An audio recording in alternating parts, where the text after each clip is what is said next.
विचार करा, तुम्ही अत्यंत उत्साहाने आपला लोकशाहीचा हक्क बजावण्यासाठी मतदान केंद्रावर जाता, रांगेत उभे राहता, तुमचा नंबर येतो आणि तिथला अधिकारी तुम्हाला सांगतो, अहो तुमचं मतदान तर आधीच झालंय. धक्का बसेल ना?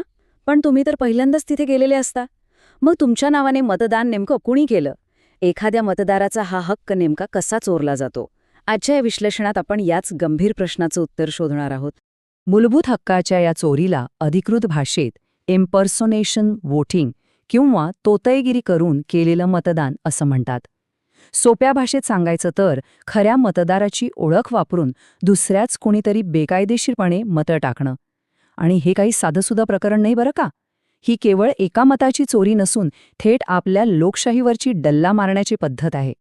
आजचा आपला हा विषय लोकशाहीचे रक्षण आणि बनावट मतदानामागील सत्य समजून घेण्यावर आहे. आपण इथे कोणत्याही राजकीय पक्षाची किंवा विचारधारेची बाजू घेणार नाही आहोत. आपण फक्त आणि फक्त उपलब्ध माहिती आणि पुराव्यांच्या आधारे ही फसवणूक नेमकी कशी होते हे अगदी तटस्थपणे आणि सखोलपणे समजून घेणार आहोत. तर आज आपण काय काय पाहणार आहोत? एकूण 6 महत्त्वाचे टप्पे आहेत. फेक मतदान म्हणजे काय, इथून आपण सुरुवात करू. त्यानंतर ते कसं होतं, ते ओळखायचं कसं, आपले कायदेशीर हक्क काय आहेत, याला रोखण्याचे उपाय आणि शेवटी तंत्रज्ञान यात कशी मदत करू शकतं, हे सगळं आपण टप्प्याटप्प्याने पाहूया. चला तर मग थेट पहिल्या मुद्द्याकडे वळूया.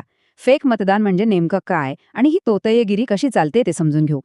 सर्वात धक्कादायक गोष्ट कोणती माहिती आहे? या व्यवस्थेतील पळवाटा. हे बोगस मतदान हवेतून होत नाही, तर त्यासाठी विशिष्ट नावांचा वापर केला जातो. कोणती असतात ही नावं? एक तर अशा व्यक्ती ज्या आता हयात नाहीत, किंवा जे लोक कायमस्वरूपी दुसरीकडे राहायला गेलेत, किंवा असे नागरिक जे वर्षानुवर्ष कधीच मतदान करत नाहीत. चुकीचे लोक अशा निष्क्रिय किंवा मृत नावांचा आणि बनावट ओळखपत्रांचा फायदा घेऊन तुमचा आणि माझा लोकशाहीचा आवाज अगदी सहज चोरतात. आता दुसरा भाग, हे बोगस मतदान प्रत्यक्षात घडतं कसं? या गुन्ह्याची कार्यपद्धती किंवा मॉडस ऑपरेंडी काय आहे? काळ बदललाय, तशी गुन्ह्याची पद्धती पूर्णपणे बदललीय. पूर्वीच्या काळी काय व्हायचं? थेट धाकधपटशा आणि उघड गुंडेगिरी करून बूथ कॅप्चरिंग व्हायचं. पण आता हे काम अत्यंत छुप्या मार्गाने होतं. आता थेट हाणामारी होत नाही, तर मतदारांवर सूक्ष्म दबाव टाकला जातो, बनावट एजंट्स उभे केले जातात आणि महत्त्वाचं म्हणजे व्यवस्थेतल्या लोकांशी संगनमत करून अत्यंत नियोजनबद्ध पद्धतीने ही चोरी घडवून आणली जाते. या संपूर्ण प्रक्रियेत घोस वोटर्स म्हणजे अदृश्य मतदारांची संकल्पना खूप मोठी आहे.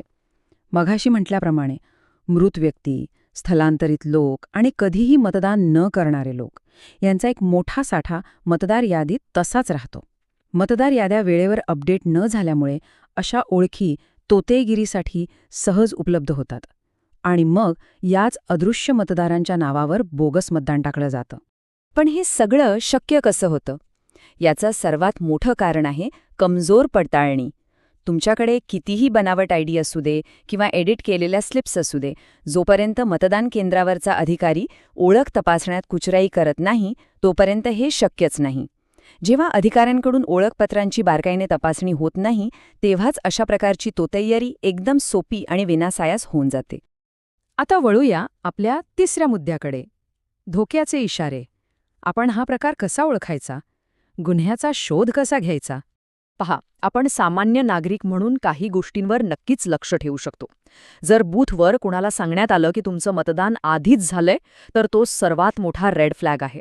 याशिवाय मतदान यादीत अचानक खूप अनोळखी किंवा संशयास्पद नावं दिसणं, मतदानाच्या टक्केवारीत अचानक अगदी अनपेक्षित वाढ होणं किंवा मृत व्यक्तींची नावं आजही सक्रिय यादीत दिसणं, हे सगळे अत्यंत गंभीर धोक्याचे इशारे आहेत. कोणताही सतर्क नागरिक या लक्षणांवरून हे सहज ओळखू शकतो की इथे काहीतरी गडबड नक्कीच झालीय. पण समजा तुमच्यासोबत असा प्रकार घडलाच, तर काय? आपला चौथा मुद्दा हा याच कायदेशीर संरक्षणाबद्दल आहे.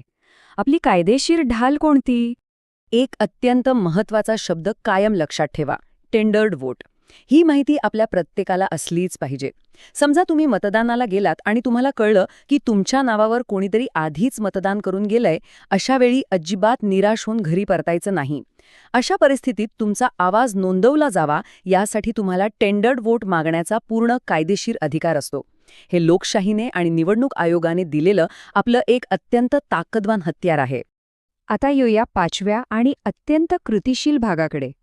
हे फेक मतदान रोखायचे कसे? आपले बचाव धोरण काय असले पाहिजे? मतदानाच्या दिवसाची पहिली बचाव फळी 4 अत्यंत महत्त्वाच्या पायऱ्यांवर अवलंबून असते. पहिली गोष्ट, मतदानाच्या काही दिवस आधीच यादीत आपलं नाव आणि बूथ नंबर चेक करून घ्या. दुसरी, जाताना आपलं अधिकृत सरकारी ओळखपत्र जसं की आधार, पासपोर्ट किंवा लायसन्स सोबत ठेवा. तिसरी, बूथवर अधिकारी योग्य पडताळणी करतायत ना याकडे लक्ष असू द्या. आणि चौथी, सर्वात महत्त्वाची गोष्ट, तिथे कोणताही दबाव, बनावट ओळख किंवा संशयास्पद हालचाल दिसली तर गप्प न बसता त्वरित तक्रार नोंदवा. ही पूर्वतयारी खरोखरच मोलाची आहे. पण फक्त वैयक्तिक पातळीवर काळजी घेऊन चालेल का? अजिबात नाही. खऱ्या अर्थाने निवडणूक सुरक्षित ठेवायची असेल तर समाजाची सामूहिक जागरूकता खूप महत्त्वाची आहे. कुटुंबातील एखाद्या व्यक्तीचं निधन झालं असेल तर त्याचं नाव यादीतून कमी करण्यासाठी आपण अधिकृत अर्ज करायला हवा. स्थानिक पातळीवर स्वयंसेवकांची फळी तयार करून मॉनिटरिंग करायला हवं. जेव्हा बूथ स्तरावर नागरिक सतर्क असतात तेव्हाच मतदार याद्या खऱ्या अर्थाने अचूक आणि पारदर्शक राहू शकतात. आणि आता आपला शेवटचा 6वा मुद्दा, तंत्रज्ञान आणि जागरूक नागरिक. हे अंतिम सुरक्षा कवच कसे ठरते? आजकाल खूप नवीन तंत्रज्ञान येतंय. एका बाजूला डिजिटल मतदार याद्या आल्यात, फेशियल व्हेरिफिकेशनचे प्रयोग होत आहेत, QR आधारित सिस्टीम्स आहेत. हे सगळं नक्कीच खूप आश्वासक आहे.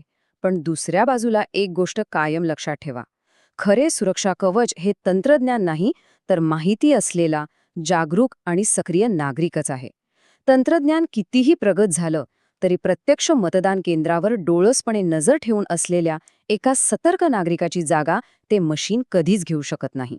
हे सगळं विश्लेषण संपवताना एक अत्यंत शक्तिशाली विचार मला मांडायचा आहे. जर एकाही नागरिकाचे मत चोरले गेले तर संपूर्ण व्यवस्थेवरच प्रश्नचिन्ह उभे राहते.